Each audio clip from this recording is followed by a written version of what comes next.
With its whopping 80 Lok Sabha seats, the state of Uttar Pradesh may well decide the outcome of the Lok Sabha elections now just over 3 months away. So it comes as no surprise that the posturing and grandstanding is intensifying as parties look to firm up their pre-poll alliances. Amid growing reports that the state's big regional leaders, Mayawati and Akhilesh, have met to discuss seat sharing in a formula that keeps the Congress out, the Congress spoke in two voices today. Senior leader Punia asserting that the party was ready to go alone in the state, but former UP Congress chief Raj Babbar striking a more conciliatory note when he said the people of UP want us to fight together to defeat the BJP. So is the Akhilesh-Mayawati formula, widely believed to be 37 seats each for the two parties with a few seats for smaller parties, a done deal? Or does it still leave room for negotiation? There has been no formal announcement. Is winnability the only factor at play here? Or is there far more at stake with the road to Delhi passing through the state of UP?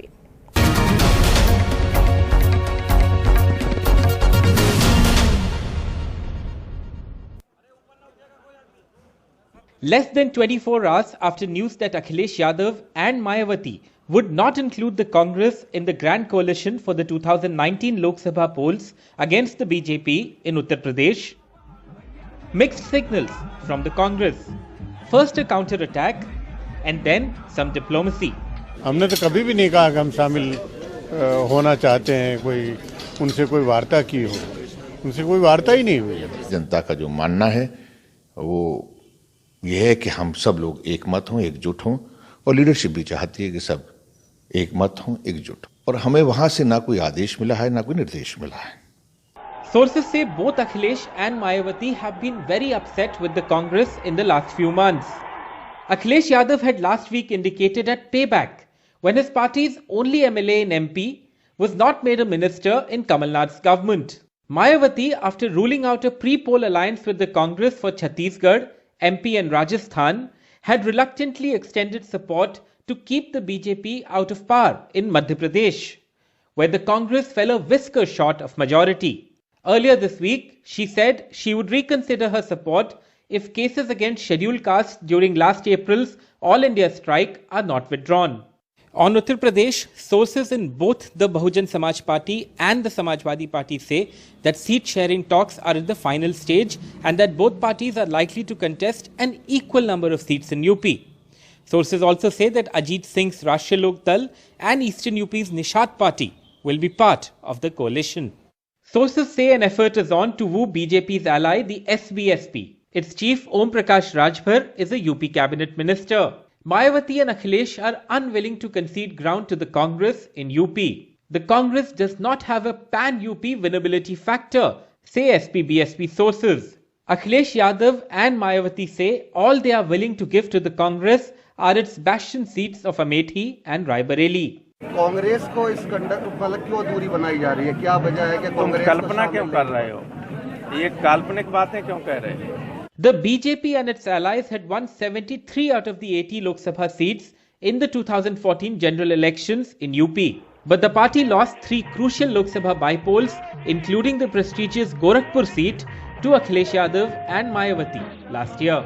गठबंधन करने दीजिए, हम जन गठबंधन पर काम कर रहे हैं और भाजपा और जनता का गठबंधन अपने आप Modi versus all, Modi versus other. Akhilesh and Mayawati are expected to meet again next week. Sources say there is still room for negotiation with the Congress beyond all the posturing. With Somesh Patel in Raipur and Arshad Jamal in Etawah, this is Alok Pandey, NDTV.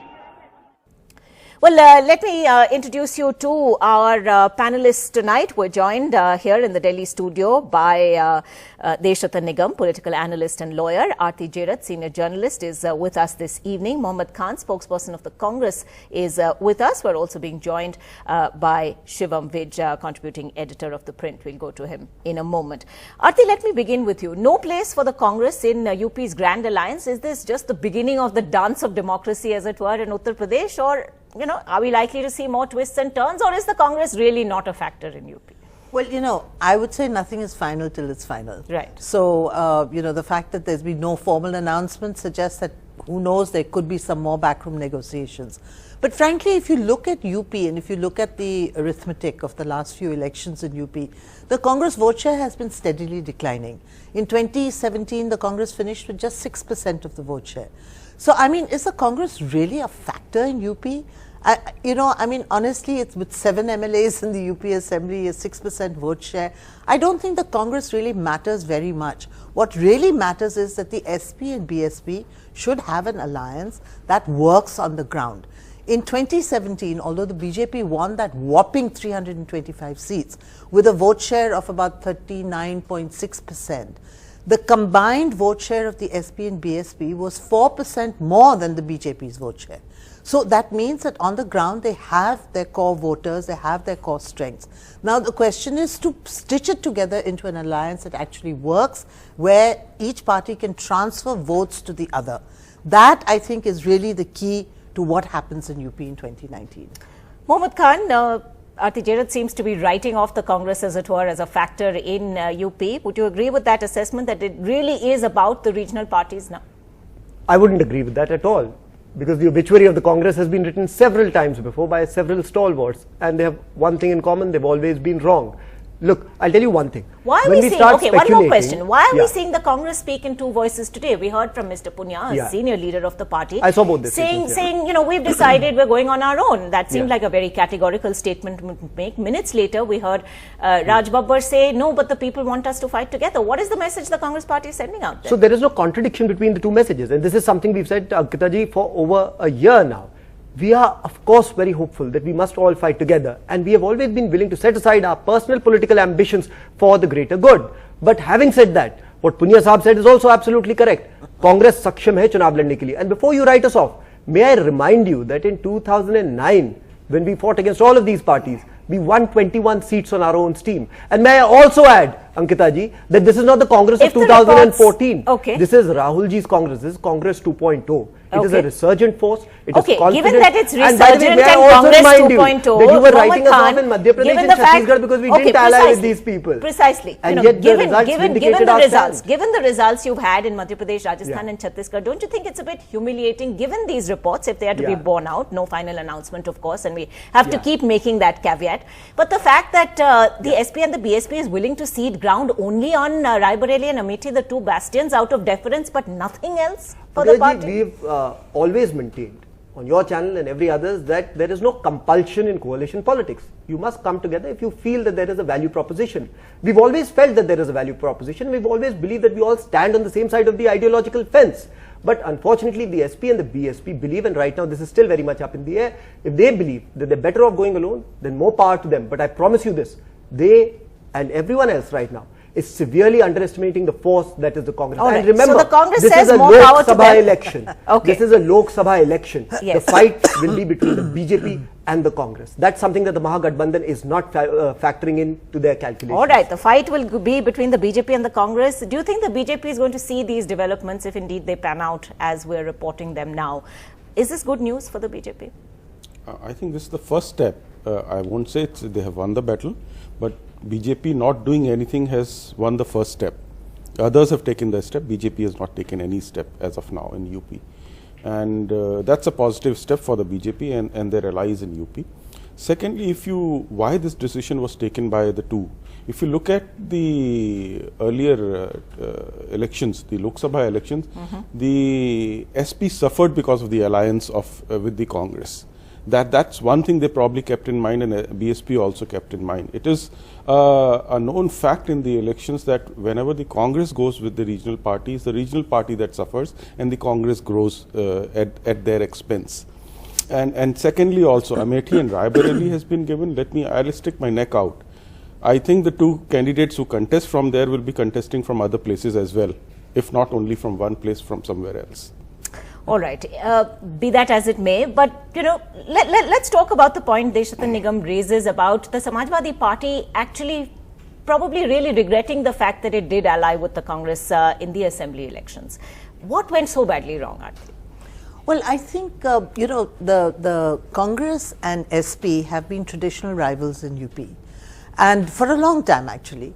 And I think, you know, on the ground that alliance didn't work because on both sides, the workers were not ready to work for candidates fielded by the other party, even though they were in alliance. So there was no transferability that happened between SP and Congress and SP. And I think that was really, I mean, the leaders may have been together, Rahul and Akhilesh, they were, you know, addressing rallies together, press conferences together and so on. But on the ground, that bonhomie between the two top leaders did not transfer, did not percolate down to the ground. And that was really the big problem. The same thing happened when the Congress allied with, you know, with the BSP way back in 1996. You know, and I mean, that way Deshatanji is right, that, you know, the Congress was unable to transfer its votes to the BSP, whereas the BSP transfers its votes to the Congress. So, you know, the Congress voter has a big problem actually voting for a regional party.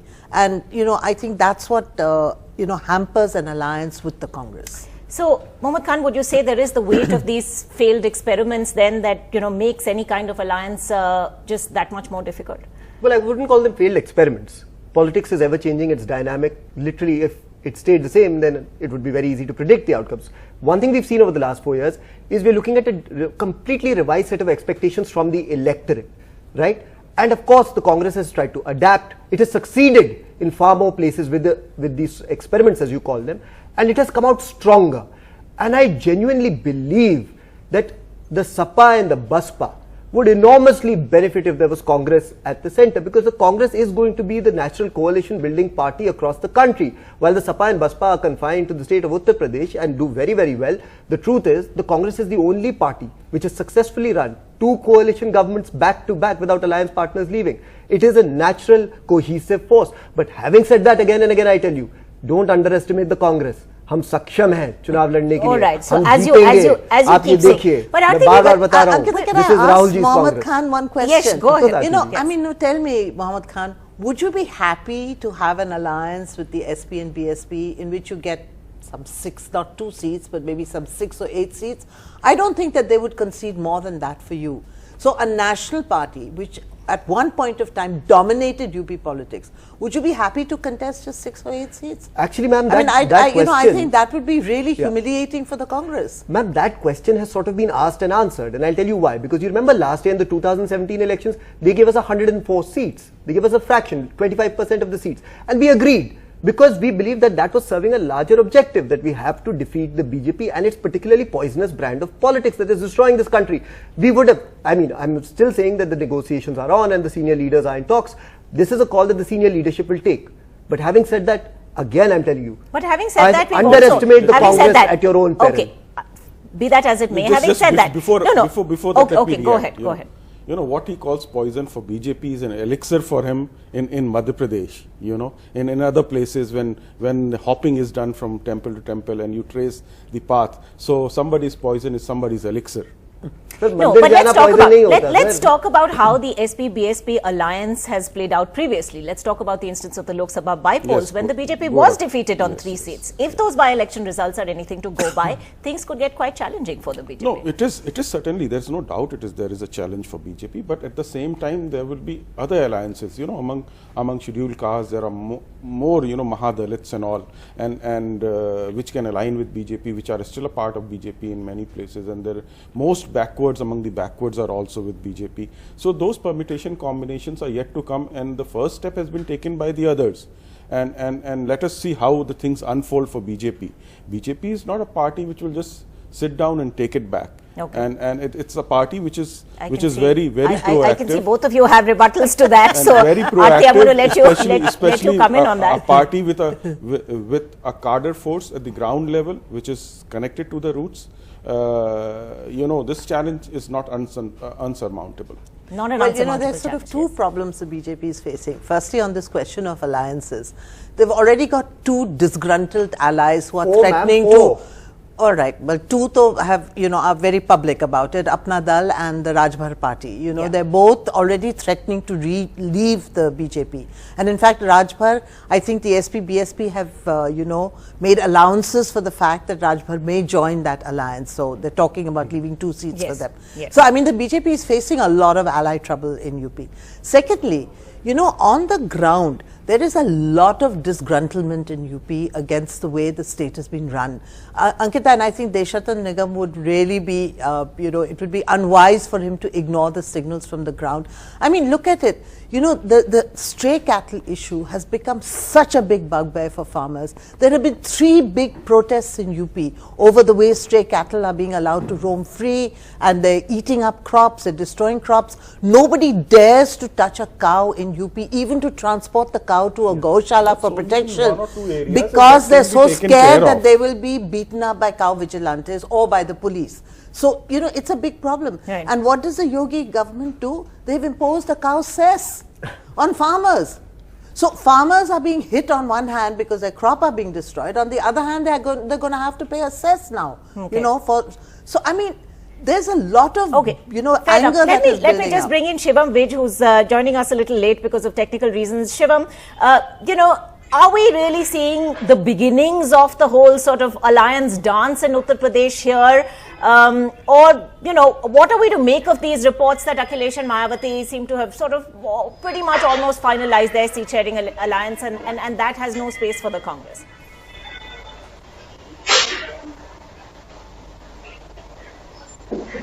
Ankita, I think there was a lot of speculation about the SP-BSP alliance will happen or not in UP. It was always going to happen. It's done and dusted. They just do not want to open their cards too soon, is what I think. I think the formal announcement of alliance and seats may not happen anytime this month or even next month. It may happen only in March. I think Congress not being part of this alliance is good for both Congress and the alliance itself. The Congress has any serious presence in less than 10 seats. In fact, 10, I'm being very generous. I think that Congress is going to play the role of a vote katwa, putting up upper caste candidates to cut BJP vote bank in many seats and thereby helping the SP-BSP win. Similarly, in a few seats where the Congress is strong, I think the SP-BSP will put up candidates to cut BJP votes and help the Congress candidate win, such as Kushinagar, potentially Moradabad. So I think overall, this alliance is shaping up to be a very beautiful alliance, and BJP is going to have a very tough time. I want to underscore here that Congress not being part of the alliance is not a problem. It is a benefit to both Congress and the alliance. This is a tactical seat-by-seat alliance that is being worked out, and I think you will see the alliance do very, very well. All right, that's a very interesting point there, and I want reactions to that from all of you. Deshatan Nigam, on the point that the Congress, if it contests independently, could actually eat into the BJP's upper caste vote bank. What do you make of that? I don't think so. If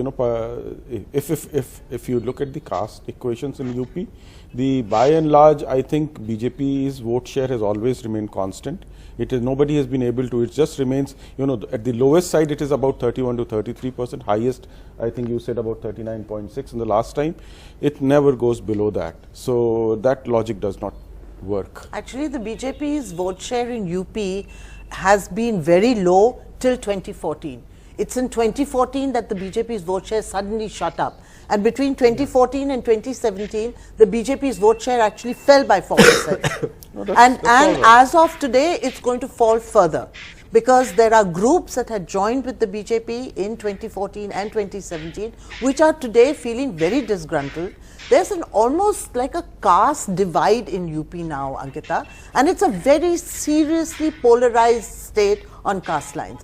And for the BJP that becomes difficult, because the BJP has to unify caste. It can't actually divide caste. Whereas for regional parties like SP and BSP, who have their core vote absolutely committed caste basis, for them it becomes much easier to fight in a polarized caste situation. Mohammad Khan. Yeah, I would say this. I think throughout the course of this entire debate, we've looked at this entire issue very mathematically, right? We've looked at it in terms of numbers, we've looked at it in terms of what the alliance means, in terms of different groups coming together. Has a non-number crunching perspective to it. I mean, he seems to suggest that actually 8 to 10 seats fighting separately will benefit you. Well, benefit you and the SP and BSP. Be that as it may, I wouldn't want to comment on that, but I would say why wouldn't you want to comment on that? It's an interesting thought. Let me finish my point. I didn't interrupt you. Let me finish my point, then you make your point. See, I'll tell you from a granular perspective, there is a lot that is taking place on the ground at this moment that is going to factor into the decision making of the average voter. There are many things that will happen in terms of the momentum being built up as we walk and march towards the 2019 campaign. These will be done by the Congress leading the narrative. The Congress will set the narrative as it has in the last 8 months. And I promise you this, that will factor into the voters' decision-making powers. That is what will decide the ultimate outcome of the UP election. 10 seconds, what you said is very important, because once the seats are not given there, the Congress position at the national level will not be the pole position. Please remember that. They will be nowhere. That is why they want to be in alliance there. And that is why the Raj Babbar has clearly left the field open, being a very conciliatory. If they get 2 seats in UP, or they don't win any seat, Congress will not be in any position. At the end of the day, does the Congress's sort of bargaining factor decrease? If you have this sort of humiliating situation where you're given less than 10 seats to contest. Not at all, Ankita ji. Need I remind you, we are a 130-year-old party. We have more experience of contesting elections than literally every single one of them combined. I'll tell you another thing. Every time we went on these debates, okay. Shivam has a point to make. I'll come back to you for your response. Yes, Shivam, go ahead. Ankita, Congress, by not being part of this alliance, is able to save its izzat. It does not have to face the humiliation of contesting only a few seats. So the Congress can say they're contesting all seats. They may do alliance with small parties here and there, a peace party here and a Nishan party there. But overall, the Congress will be able to retain its izzat. At the same time, it will strike a mutually beneficial seat-by-seat tactical alliance with the SP-BSP. So, I think Muhammad Khan does not have to worry much about this, because right now he may say Congress is a big force in UP, but after the election, SP might have only 5 seats. So that's okay. If that is indeed the case, then why are we hearing leaders already strike that kind of conciliatory note? Is that then also leaving space for this sort of informal understanding? It could be, and it also could be looking at the post-poll scenario, Ankita, because whatever is going to happen, is going to happen after everybody comes back with numbers. So, that's when the real bargains and things will be struck. But yes, Shivam does have a point. It's possible that there will be a tactical kind of alliance on the ground, unstated, informal kind of understanding between the Congress and the SP-PSP on the other side. At the same time, frankly, I think the parties that really matter there are the SP and BSP, and they have to have a alliance which ensures transferability of votes. Right. If those votes don't transfer, then it will become like what happened with the Congress and SP. How important is it, before I come to you, how important is it that they're looking at these smaller parties with very specific vote banks, whether it's a Nishad party, whether it's the RLD, whom Mayawati is already in some sort of talks. It's very important because these parties, again, like SP and PSP, they have committed voters, they have committed caste voters. And there are areas in which those castes are numerically quite strong. So, why would they, for instance, leave 2 or 3 seats for the RLD in Western UP? Because there are constituencies there where the Jat vote is numerically strong. So, naturally, it makes sense to leave it to the RLD. Look, it is a very, very complex kind of mathematics that is being worked out between these parties. Okay. I'm going to take, I only have time for last comments, so Deshakan, go ahead. Something, there is a large vote chunk which is very urbanized, which does not go on the basis of caste. That vote bank is, irrespective of the caste, is going to vote for a party. Will not, and it's quite an urbanized state now. It is not the state of 50 years back. Caste does play a role, but there's a huge urbanized section of the voters which does not follow the caste. Okay, fair enough. This was a mistake the BJP made in Bihar, and look what happened to it. Look, but can I tell you something? Just didn't very briefly, Mohammed Khan, very briefly. हमारी बड़ी पुरानी party और हमारे कई कायदे और कानून हैं। आप जिसे आप humiliation कहते हैं, अरे देशनंद साहब क्यों परेशान हो रहे हैं? सुनिए मेरी बात। नई पार्टी है भाई, इंदिरा कांग्रेस है वो। All I'm saying is, look, you use the word humiliation. Absolutely incorrect. We show the highest of regard and appreciation for people who are our allies, even our political rivals. Rahul ji has said that again and again. But I'll tell you, going by the numbers now, going by the reports now, you're not letting me deference only to the party leaders. No, I'll say this much. Of course, to the party leaders and to each other. So don't take that as a sign of weakness. आप कमजोरी मत समझिए उसे. कांग्रेस का और ये जो 2 मिसालें दी शिवम ने मुरादाबाद और दूसरी सीट की, you look at the voters in those areas over the last 15 years. The vote floats. one time BJP will get 4 lakhs, another time Sapa will get 4 lakhs, another time Congress will get 3 lakhs. The voters vote on issues in a Lok Sabha election जिसकी हवा होती है और हवा सिर्फ कांग्रेस की होने वाली है. All right, no doubt we're going to keep talking about this for a while. They're going to keep us guessing. There's going to be no formal announcement anytime soon. That's about the only thing I think we're all decided or all agreed on. Thank you very much indeed for joining us on this discussion. We'll slip into a very quick break.